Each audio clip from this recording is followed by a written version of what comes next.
I'm Mercedes from PrettyWebz.com, and today I'm going to show you how to use the halftone filter inside of Photoshop to make some fun patterns and some interesting image overlays. So let's go ahead and get started. Alright, before we get started with the actual patterns, I want to explain how the halftone pattern actually works, because I think that will help you make a lot more interesting patterns on your own. So right here I have these 4 layers. They're just colors.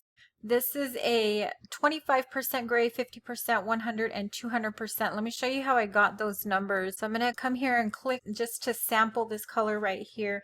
And the RGB value right here is going to be 25. For this one, the 50%, the RGB value will be 50, 100, and 200, and so on. So I'm going to go ahead and cancel that. I'm going to start with this one, 25%. I'm going to come up here to Filter, Pixelate, and Color Halftone. So inside here, this is really the number that we want to pay attention to for our purposes. So the radius right here is going to determine the size of your dots, but the color of your background is also going to determine how much of those dots are going to show up.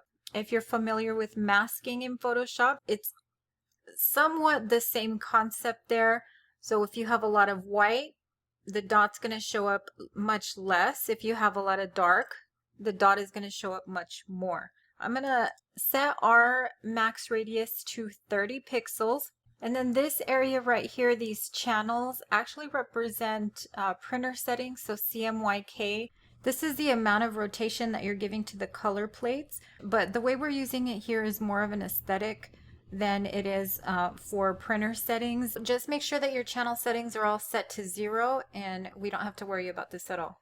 So I'm going to go ahead and click OK, and you'll see we have all of these little dots here. Because our background was so dark, so it was only at 25% gray, meaning it's almost, getting towards black. So it's going to fill up a large part of the background. So if I turn that one off and I come here to the 50% and I do the same thing, you'll see that you're seeing less of the dot in this image versus that one. And the only difference, we use that same 30 radius for the dot size, but the only difference is that we had a lot more black in this image versus this one. So here again at 100, I'm going to go here to Color Halftone, and you can see they've separated even more. The size of the dots hasn't changed. It's the amount of white that we're adding. In our case, the lighter gradation is causing the dot not to show up as much. So if we had used completely white or completely black, the dots wouldn't show up. It has to be a gradation somewhere between black and white in order for the dots to show up.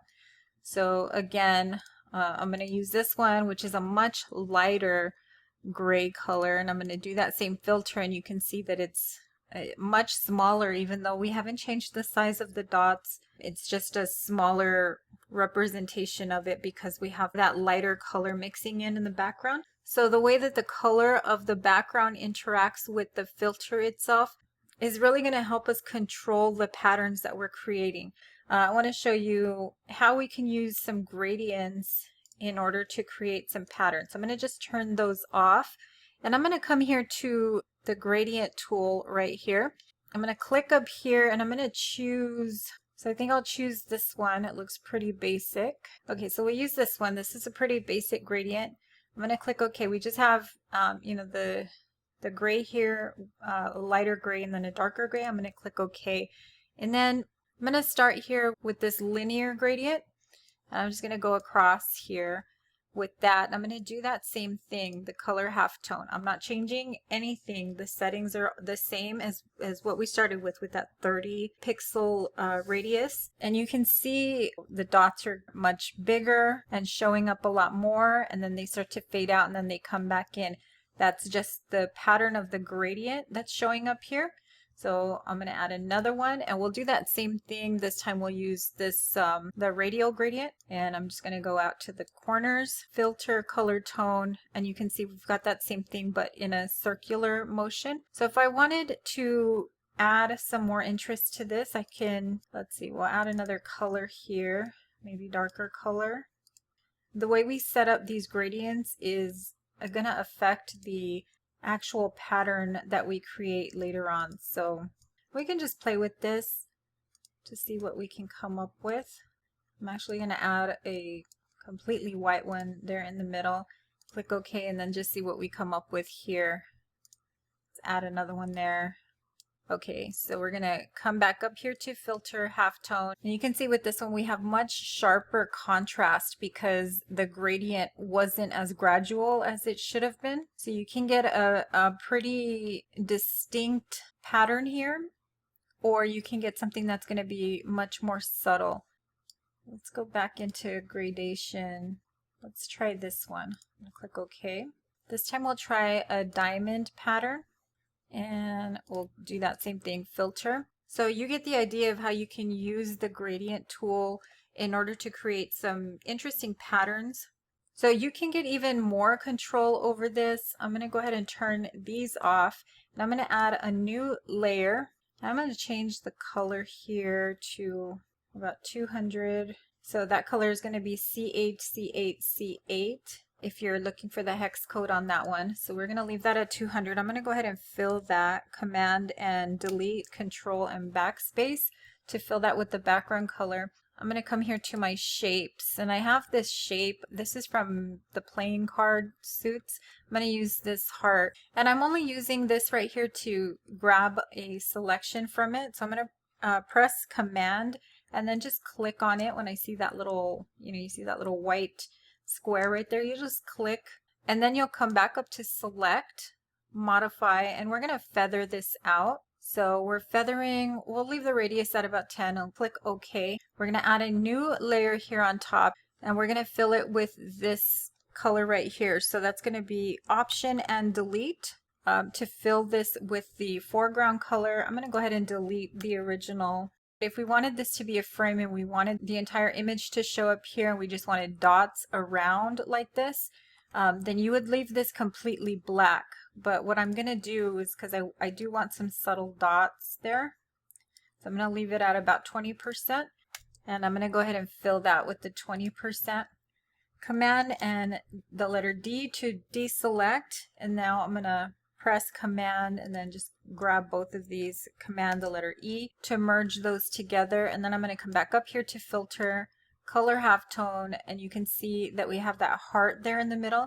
So this is fine all on its own, but what you could do, I'm going to turn on this image right here and then come in here and just play with the screen modes and get some interesting, I really like this one with this particular image just because of the colors. And if I would have left this black, then this, you could see the image much more. Okay, so I'm going to go ahead and turn that off. You can also do this with a brush. So if I come in here and grab a brush, so just this one, the basic soft round brush for this, I'm going to fill the background with that really light 200% gray color, and then I'm just going to click right here. And I'm using this really dark gray color, but it's actually going to be fading out here because we use that super soft brush. So I'm going to come back up, filter, halftone, and you can see how it's really faded out. So if I turn this picture on, and again, I can do the same thing. It'll give you a really interesting effect. Now, if I wanted to add a pattern to this, I could do that. I use this method actually to create some patterns that are available in my shop. I'll go ahead and leave a link to that so you can take a look at the pictures of those. And you can see, just to give you an idea of how you can use patterns and, kind of put them all together to make some interesting effects as well. But how I did that, let me just show you really quickly. I have this layer selected. I'm going to come up here to select color range. So I have shadows selected. So if you come up here, if you start here, you'll come down here to shadows. Go ahead and click on that. And your range is going to be all the way down to 0. So that's going to be black. And then our fuzziness will take down to 0 as well. I'm going to go ahead and click OK. Now I'm just going to press delete on my keyboard. And then from here, you can use this as, to add patterns. So I just double click there. I have my layer styles here. I'm going to go ahead and add a pattern. This is actually one of those patterns that I was talking about that I created. You know, you can get a lot of interesting effects as far as adding patterns to your images, maybe even putting another pattern on the back of this and creating something really interesting from that.